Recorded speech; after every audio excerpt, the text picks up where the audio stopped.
Thanks, Jeff. That was great. Now, Simon Cook. Simon's at the Babraham Institute. After an academic career in the Bay Area and joining Onyx, he came back to the UK as a group leader at Babraham Institute, and as well as that role, is also heading the knowledge exchange and commercialization within the Institute. Thanks, Simon. Thank you very much. My lab currently has 3 collaborations with the industrial sector. Mission Therapeutics. This should say Aztecs Pharmaceuticals. I'm not quite sure what's happened there.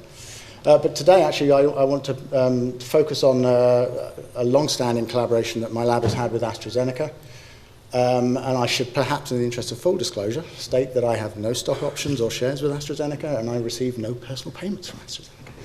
But what they have been doing for 14 years has been funding postdoctoral fellows and also students in my lab to work on specific projects. And I'd like to start by giving you a couple of examples of projects which we have done in collaboration with AstraZeneca, projects which I think hopefully exemplify the nice papers that we've been able to produce, but also added value that has been added back to the projects within AstraZeneca. And then maybe a few lessons that we've learned along the way. There we go. And I'm going to start with some science, taking the lead from John Moore at Mission Therapeutics. I'm going to talk a little bit about this signaling pathway. This is a protein kinase signaling pathway already introduced by Sir Philip Cohen this morning.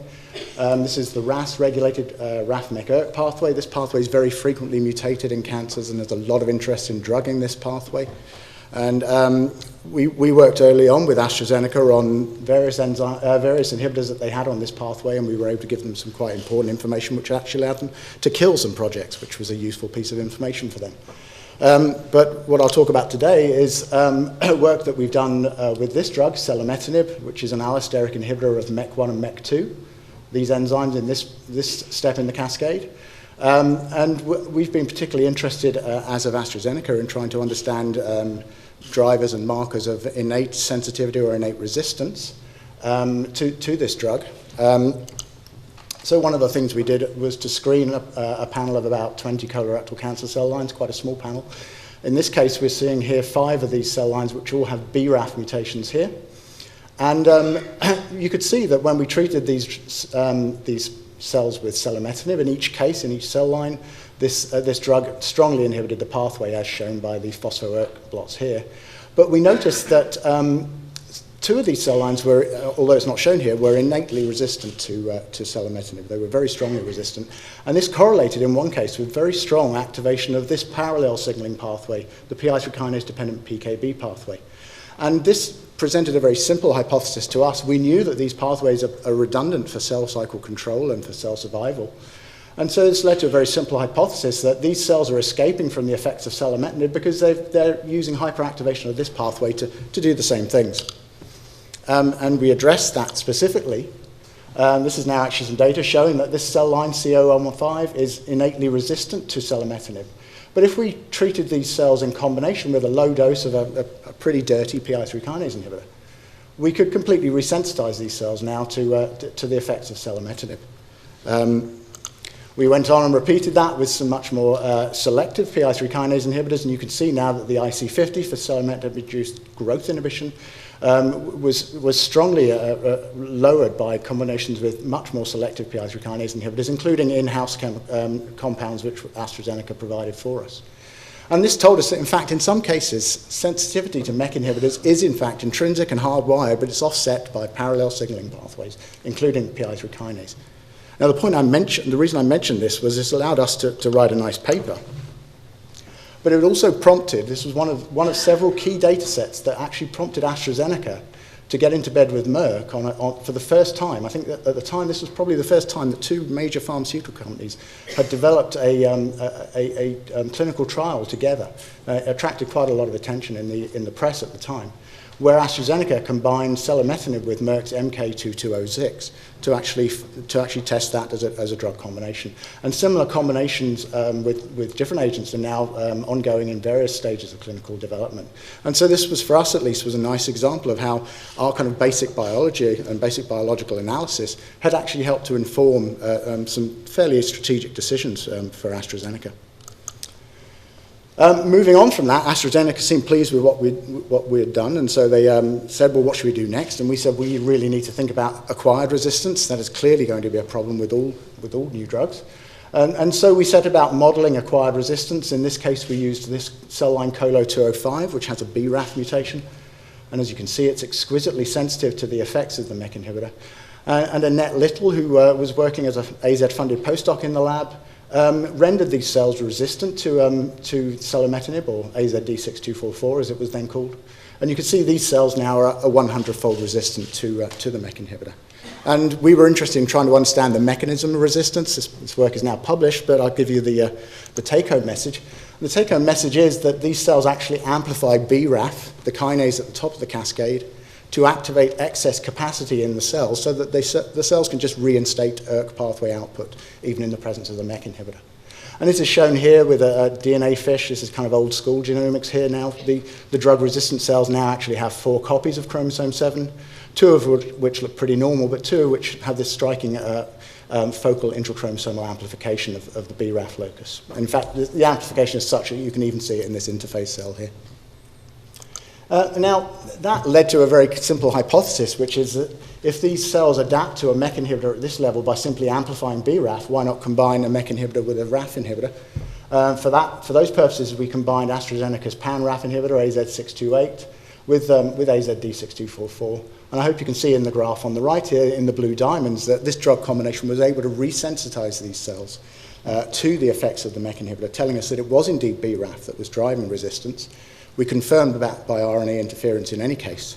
And I think the point to make here is, of course, that this, along with many other lines of evidence, has now led to the fact that the combination of a RAF inhibitor plus a MEK inhibitor is now the standard of care for BRAF mutant melanoma. And it leads to increased progression-free survival compared to either agent alone. So again, we were able to do some nice basic biology and get a nice paper, but I think the information that we gave to AstraZeneca and indeed to the field as a whole has been useful in influencing clinical practice. Now, the success of these kind of collaborations, as I say, going back 14 years, has led to further new collaborations with AstraZeneca on other pathways and on other targets, such as FGF receptors, mTOR kinase, and other projects that I'm not really able to talk to about today.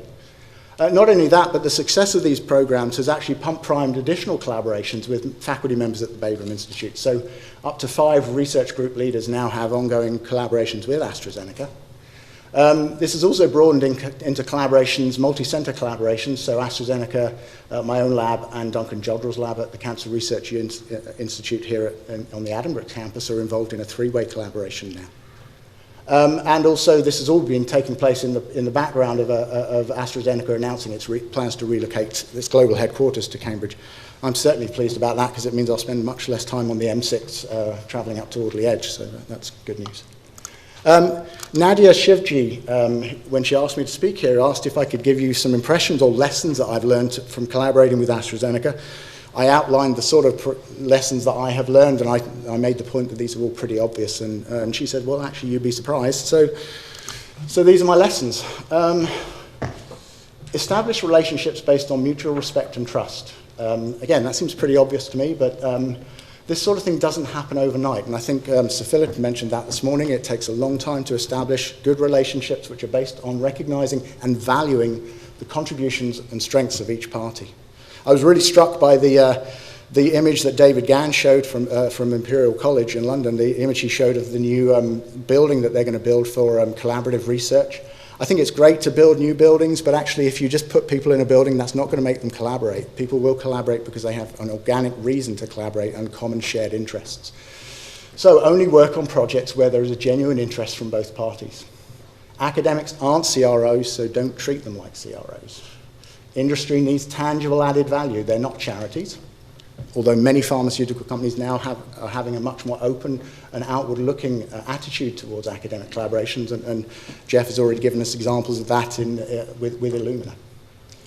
For academics, there are things to learn. Have realistic expectations. You can't expect that as soon as the MTA has been signed that pharma are going to give you the crown jewels, albeit that you may be able to give pharma back far more important information if they give you the best compounds. Initially, at the early stages of relationships, you're going to get probe compounds and early stage compounds. This is very much what Neil alluded to already, which is defining what each party hopes to get out of the collaboration, what value it has, and capture that in the appropriate MTA, CDA agreement or consultancy. Now, that really shouldn't be rocket science. Recognize the importance and the nature of perceived outputs, and we've already heard that publishing papers is very important for academics, but also increasingly in the impact agenda won't have escaped anyone's attention in this audience, I'm sure, that BIS and the research councils are constantly encouraging academics to think beyond simply producing papers, to think about how the wider impacts of their work. So academics will want to work with pharma because it's a nice impact example. But for industry, this means project progression or indeed timely project closure. These are all important outputs for them.